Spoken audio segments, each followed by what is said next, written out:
The melting polar ice cap, another victim of global warming. But with the Arctic region becoming more accessible as a result, for Russia, it signals opportunity.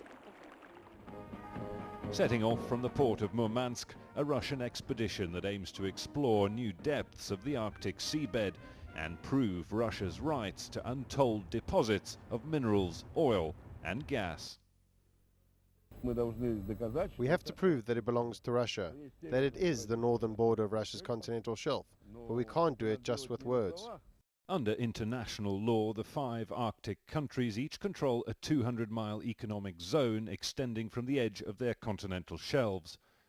This expedition intends to prove Russia's shelf extends much further, allowing a claim to territory right up to the North Pole. It's an area the size of Germany, France and Italy put together. This Russian veteran of polar exploration is convinced the area is rich in natural resources.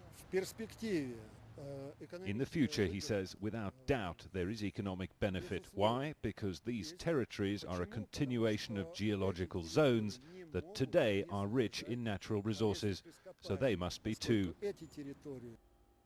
The expedition will use 2 submersibles to reach the seabed 4,000 meters below the North Pole. It's risky and it's never been done before. Seabed samples will then be used to establish a connection between the pole via an underwater ridge to the Russian mainland. The irony is that rather than thinking about how are we going to deal with these catastrophes, or how can we prevent them, how can we cope with them, people are thinking how can we get from the Arctic more of the stuff, namely fossil fuels, that are creating the problem in the first place. So that's just a huge tragic irony.